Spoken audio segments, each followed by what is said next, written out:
Anke nies li fl-aħħar snin kienu fid-derqrib il-Partit Nazzjonalista qed jgħidu li l-proposta tal-Kummissarju u Avukat Ġenerali li jinħattru b'2 terzi tal-Kamra tar-Rappreżentanti hija tajba biss għal fuq il-karta.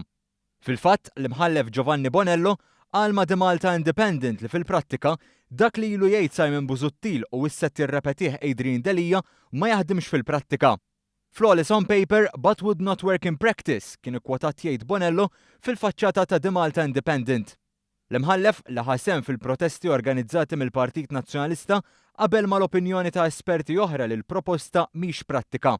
Saħansitra jgħid li ma teżistix il-ħtieġa li persuna li tmur f'dawn il-karigi tkun għal kollox waħda li qatt ma misset mal-politika bil-ħsieb jew bl-emil.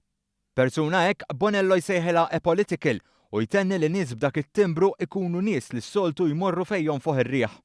Fuq kollox li din il-proposta hija diffiċli titħaddem ammetti għall-Partit Nazzjonalista fil-manifest elettorali tiegħu stess, għaliex ħaseb mill-ewwel x'jiġri jekk ma jkunx hemm qbil, fejn is-soluzzjoni li jagħti hi li jaħtru l-Gvern bħalma jiġri llum.